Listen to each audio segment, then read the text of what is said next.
भारत सरकार आखिर लोगों को टैक्स पर राहत क्यों दे रही है?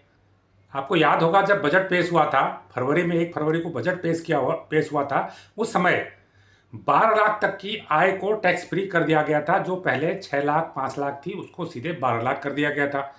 यानी 12 लाख की जो पर्सनल इनकम है, जो नौकरी पेशा लोग हैं, उनकी आय पर अब कोई टैक्स नहीं लगता है। ये छूट बजट में दी गई थी।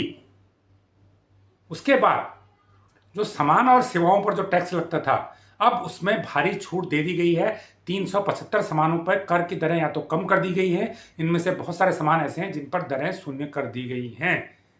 आज अगर कोई व्यक्ति कार खरीदना चाहता है तो टाटा टियागो की कार, जिसकी कीमत करीब 7-7.5 लाख की रेंज में है, उसकी कीमत में 75,000 रुपये की कमी हो जाएगी 22 सितंबर के बाद।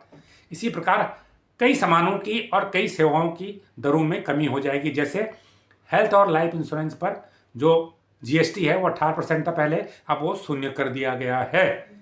अब सवाल यह है कि सरकार इतने टैक्स पे छूट क्यों दी जा रही है? इससे तो सरकार का नुकसान हो जाएगा। सरकार के पास टैक्स ही नहीं आएगा तो फिर सरकार चलेगी कैसे? देखिए, इसमें भी एक बड़ा फार्मूला है और इसमें भी सरकार की एक सोची समझी रणनीति है। दरअसल जब भी टैक्स पे छूट दी जाती है तो उससे क्या होता है कि लोगों की बचत होती है।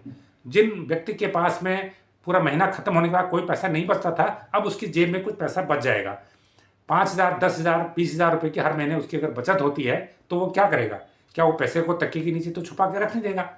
वो क्या करेगा, जब लोगों की बचत होती है तो पैसे को फिर खर्च करने जाएगा। जैसे ही वो पैसे को खर्च करेगा और जिस भी सेवा पर, जिस भी वस्तु पर खर्च करेगा, तो उसमें से एक बड़ा हिस्सा टैक्स के रूप में सरकार को चले जाएगा। यानी जनता जितना पैसा ज़्यादा खर्च करेगी, जितनी ज़्यादा शॉपिंग करेगी, जितनी ज़्यादा रेस्टोरेंट में खाना खाएगी, जितनी ज़्यादा हवाई जहाज़ की या ट्रेन की यात्रा करेगी, उसमें से एक बड़ा हिस्सा टैक्स के रूप में सरकार को फिर वापस पहुंच जाएगा। ये माना जाता है, जो एक्सपर्ट है वो ये कहते हैं कि अगर सरकार जो टैक्स में छूट देती है और उसका करीब करीब 30 से 35% वापस टैक्स के रूप में फिर सरकार के पास पहुंच जाता है। इसके अलावा जो सामान बिकता है, क्योंकि पहले सामान कम बिक रहा था और अब जो टैक्स के रूप में सरकार जो लोग खर्च कर रहे हैं उसके बाद सामान की बिक्री बढ़ जाती है, तो दूसरी तरफ से भी जो सरकार जो सामान की मैन्युफैक्चरिंग में जो टैक्स लगता है, वहाँ से भी सरकार की टैक्स की आय बढ़ जाती है। यानी 30 से 40% पैसा सरकार के पास वापस पहुंच जाता है।